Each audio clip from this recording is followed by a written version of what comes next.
Assalamualaikum warahmatullahi wabarakatuh. Alhamdulillahirabbil alamin. Asyhadu an la ilaha illallah wa asyhadu anna Muhammadan abduhu wa rasuluh sallallahu alaihi wasallam wa ala alihi wa ashabihi amma ba'da. Bapak Ibu yang dirahmati Allah, kembali di sini Abah akan memberikan beberapa bimbingan masih terkait dengan pelaksanaan ibadah haji dan umroh. Ada sekitar 13 item Abah akan menjelaskan, yaitu mengenai panduan ibadah pada saat berada di Tanah Suci. Jadi panduan ini bisa dilaksanakan oleh Bapak Ibu supaya bisa beramal sebanyak-banyaknya sebagai bekal untuk di akhirat nanti. Dan kenapa Abah akan sampaikan ini? Karena ingat, yang namanya haji dan umrah itu panggilan. Belum tentu Bapak Ibu bisa kembali lagi ke Tanah Suci. Untuk itu langsung saja Abah akan jelaskan. Sebagai panduan ibadah pada saat berada di Tanah Suci, yang pertama, bagi Bapak Ibu yang sehat badannya dan kuat, silahkan bisa memperbanyak tawaf di Baitullah. Maksudnya adalah tawaf sunnah. Kenapa Abah sampaikan ini? Sebab pahalanya pol. Amal ibadah seperti ini hanya ada di Masjidil Haram, hanya ada di Baitullah. Yang namanya amalan tawaf ini tidak ada di tempat lain. Bahkan dijelaskan mengenai pahalanya orang yang tawaf di Baitullah, ada dalam hadis riwayat Tobroni, Innallaha ta'ala yanzilu fi kulli yaumin wa lailatin isrina wa mi'ata rahmah. Yanzilu ala hadal bait situna lit ta'ifin warba'una lil musallin wa isruna lin nadhirin. Sesungguhnya Allah Ta'ala itu menurunkan di dalam setiap hari dan setiap malamnya di Baitullah, yaitu 120 rahmat. Allah menurunkan 120 rahmat ini di Baitullah. Adapun yang 60 rahmat itu untuk yang melaksanakan tawaf di Baitullah, 40 rahmat untuk yang melaksanakan sholat, dan 20 rahmat untuk yang memandang Ka'bah. Memandang Ka'bah saja, asal di hatinya diniati karena Allah, akan mendapatkan 20 rahmat. Apalagi yang tawaf. Pahalanya tadi pol, akan mendapatkan 60 rahmat. Silahkan bagi yang kuat, yang sehat, bisa mempersungguh tawaf sunnahnya. Itu yang pertama. Kemudian yang kedua, yaitu Bapak Ibu bisa selalu ikut sholat wajib berjamaah. Baik itu pada saat berada di Madinah maupun pada saat berada di Masjidil Haram pada saat ada di Mekah. Nah, kemudian kenapa Abah sampaikan supaya Bapak Ibu mempersungguh sholat berjamaah di situ? Karena pahalanya pol Bapak Ibu. Apabila Bapak Ibu sholat wajib di situ termasuk sholat-sholat sunnah. Dijelaskan ada di dalam hadis. Qala Rasulullah sallallahu alaihi wasallam, sholatun fi masjidi afdolu min alfi sholatin fima siwa. Adapun satu sholatan di dalam masjidku Nabi, yaitu Masjid Nabawi, itu lebih utama daripada 1000 sholat di tempat lainnya. Ila Masjidil Haram, kecuali di Masjidil Haram. Wa sholatin fi Masjidil Haram, adapun satu sholatan di Masjidil Haram, afdolu min mi'ati alfi sholatin fima siwa.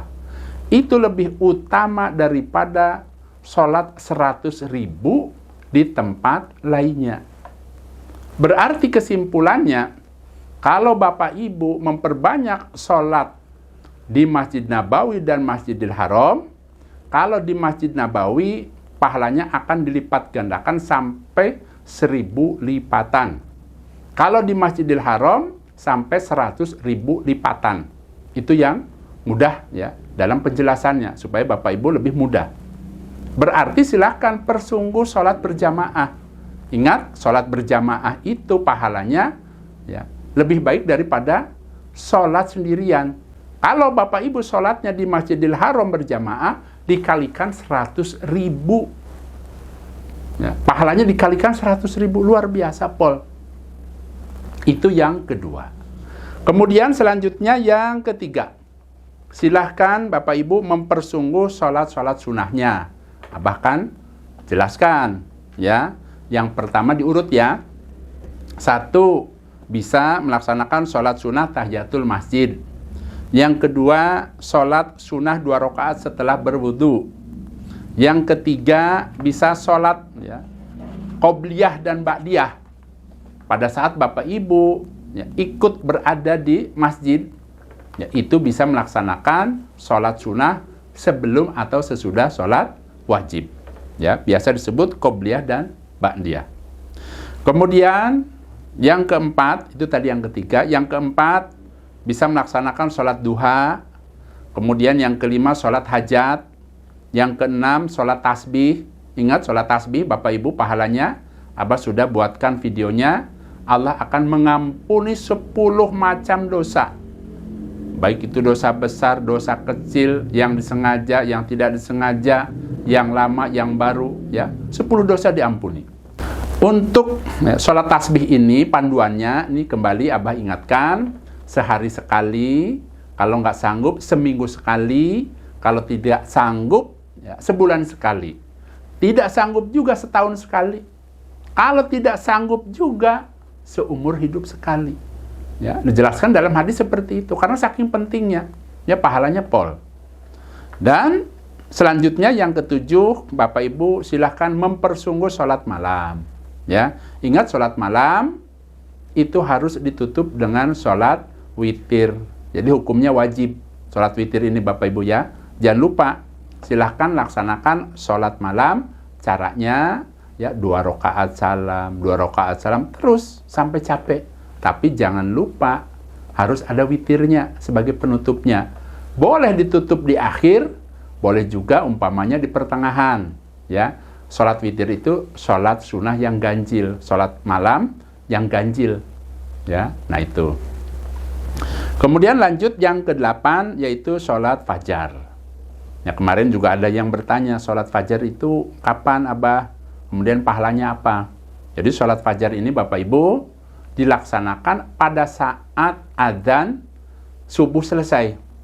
Ini adzan subuh, setelah selesai adzan, kemudian silakan bangkit untuk melaksanakan sholat fajar.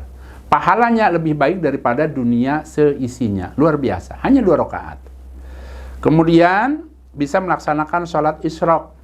Ya, biasa orang disebut dengan sholat syuruk.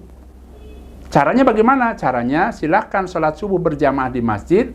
Kemudian pada saat orang-orang pada pulang, Bapak Ibu jangan pulang, silahkan berzikir.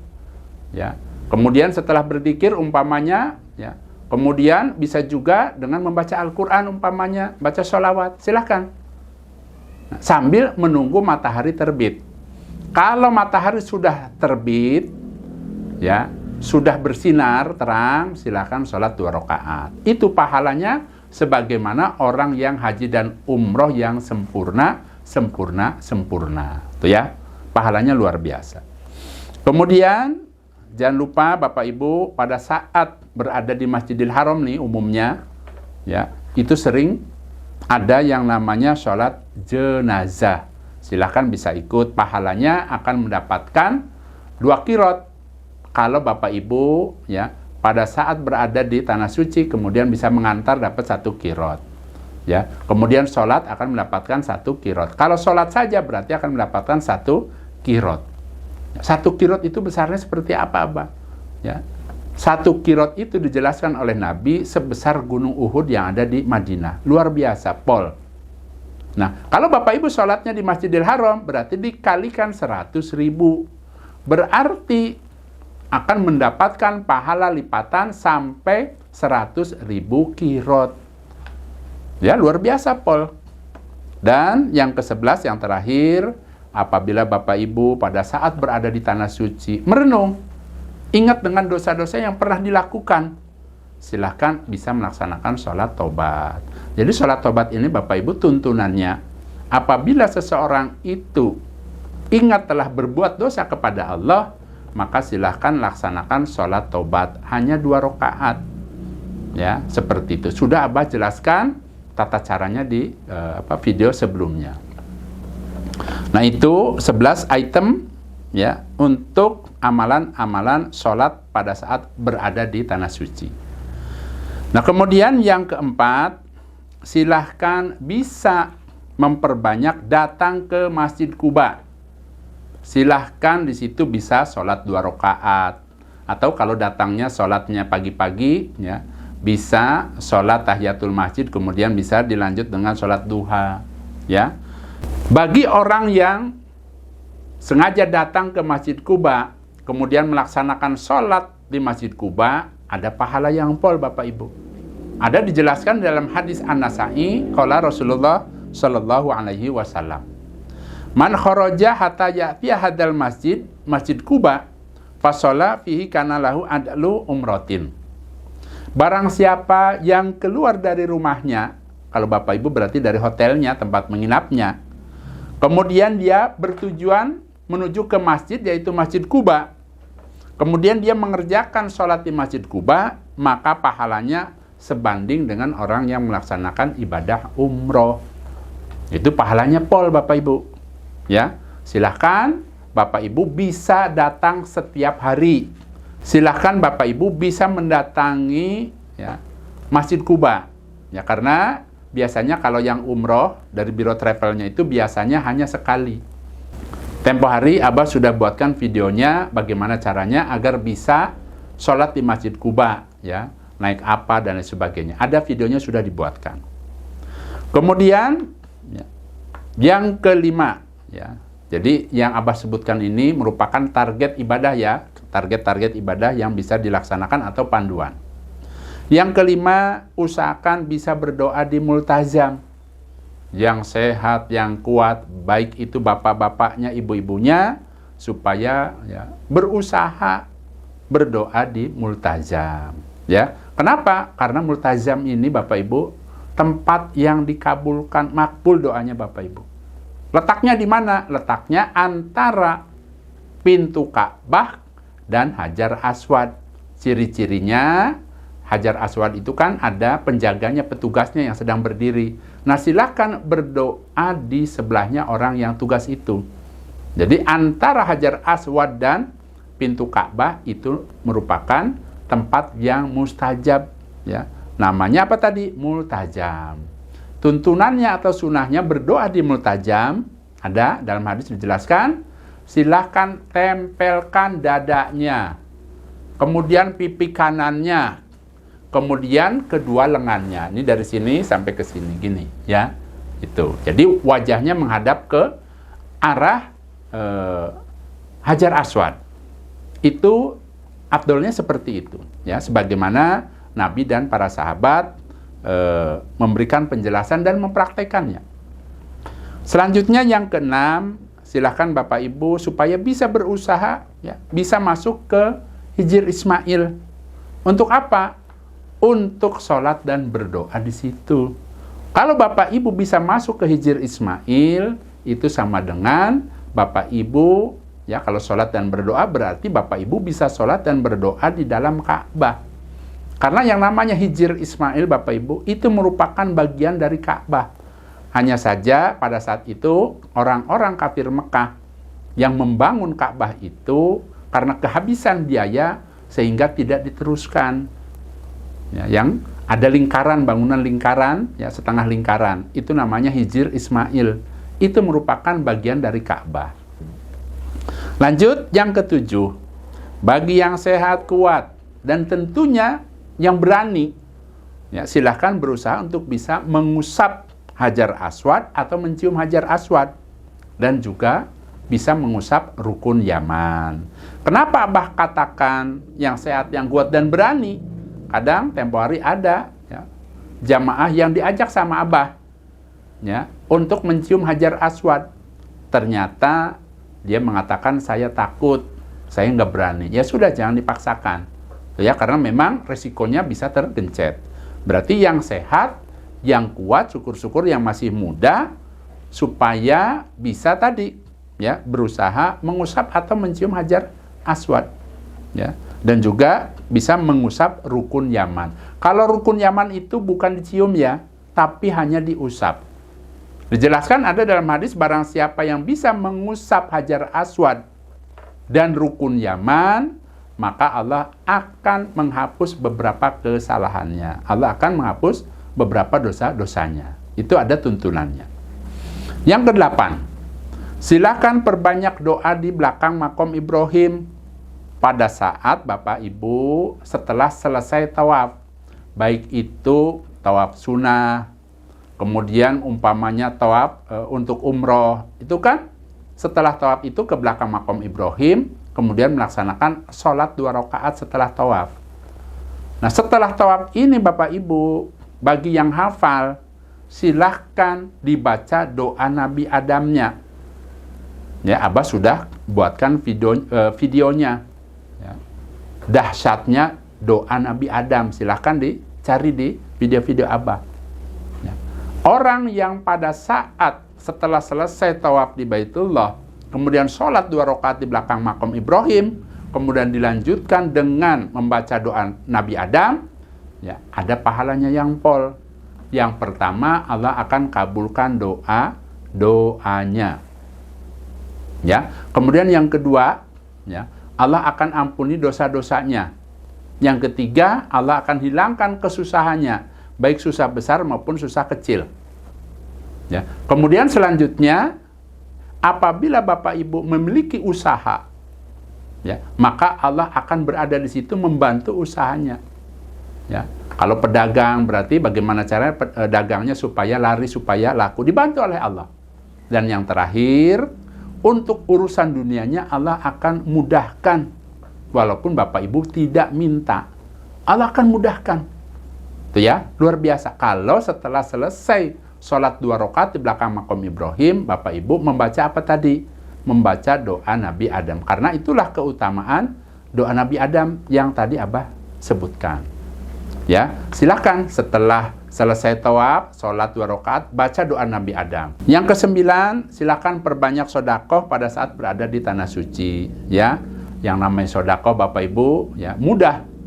Abah akan kasih tahu caranya. Belilah kurma, umpama di Mekah, ya 1 dus berapa. Kemudian bawa sambil jalan, kemudian dibuka di tengah jalan, kasihkan ke orang-orang yang sedang berjalan. Insya Allah, ya, apalagi kurmanya kurma yang umpamanya yang mahal, ya, umpama kurma apa umpamanya, silahkan, ya. Nah, itu niatkan di hatinya ingin mendapatkan pahala sebanyak-banyaknya. Karena ingat, ya, pada saat umpamanya Bapak Ibu berada di Mekah, bukan sholat saja Bapak Ibu yang lipatannya sampai 100.000, sodakohnya saja akan dilipat gandakan sampai 100.000 lipatan. Jadi amalan-amalan di tanah haram itu semuanya akan dilipat gandakan, ya, amal baik nih ya, itu sampai 100.000 lipatan. Luar biasa. Kemudian yang ke-10, silahkan persungguh berdoa di Bukit Safa dan Marwah. Ini biasanya pada saat Bapak Ibu melaksanakan umrohnya, ya. Jadi Abah perhatikan itu, ada saja orang yang sedang sa'i itu pada saat berada di Bukit Safa dan Marwah itu sepertinya tidak mempersungguh. Ibadahnya hanya ikut-ikutan saja, sebagaimana orang yang keliling-keliling gitu saja. Nah, jangan sampai dilakukan seperti itu, walaupun itu sah.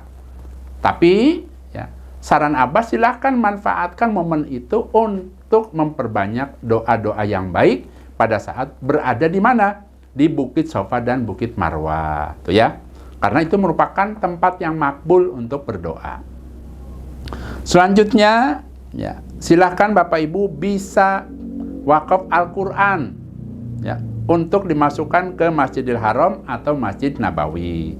Hanya saja Al-Qurannya ini memang ada kekhususan, ya. Jadi yang pertama itu cetakannya itu beda dengan yang umumnya, ya, supaya berada di situ. Kalau Al-Qurannya tidak sama, biasanya, ya, para petugas itu mengambil kembali, ya. Jadi ada memang ciri-cirinya. Kemudian selanjutnya yang sehat dan yang kuat pada saat berada di tanah suci setelah umroh itu kan sehari juga selesai. Kalau masih ada waktu, silahkan bisa membadal umrohkan orang tuanya, membadal umrohkan keluarganya, tuh ya, silahkan, mumpung berada di sana. Nah kemudian ya, yang terakhir Bapak Ibu, pada saat berada di Madinah, usahakan supaya bisa masuk ke Raudhah. Ya, kenapa? Karena Raudhah ini Bapak Ibu merupakan tempat yang mustajab untuk berdoa. Ya, dijelaskan ada dalam hadis Sahih Imam Bukhari, qala Rasulullah Shallallahu Alaihi Wasallam, ma baina baiti wa mimbari Raudhah min riyadil jannah wa mimbari ala haudi. Antara ya, rumahku dan mimbarku Nabi ada yang namanya taman, yaitu taman dari beberapa taman yang ada di surga. Dan adapun mimbarku Nabi berada di atas telaga Kausar. Itu tuntunannya, ya, penjelasan hadisnya. Ya, ma baina baiti wa mimbari Raudhah min riyadil jannah wa mimbari ala haudi. Nah, berarti kalau Bapak Ibu berada di Madinah, kalau sekiranya mungkin ya pegel-pegel dikit dan sebagainya, pada saat pembimbingnya mengajak ya, antrian masuk ke Raudhah, silahkan diusahakan supaya dipersungguh, dimampukan untuk bisa masuk ke Raudhah. Itu ya, seperti itu. Nah, itu 13 tips dari Abah. Mudah-mudahan bisa diamalkan oleh Bapak Ibu yang akan melaksanakan ibadah haji maupun ibadah umroh. Nah, saya rasa itu saja Bapak Ibu. Mudah-mudahan Allah memberikan kemanfaatan dan keberkahan. Alhamdulillah, jazakumullahu khairan. Abah pamit. Wassalamualaikum warahmatullahi wabarakatuh.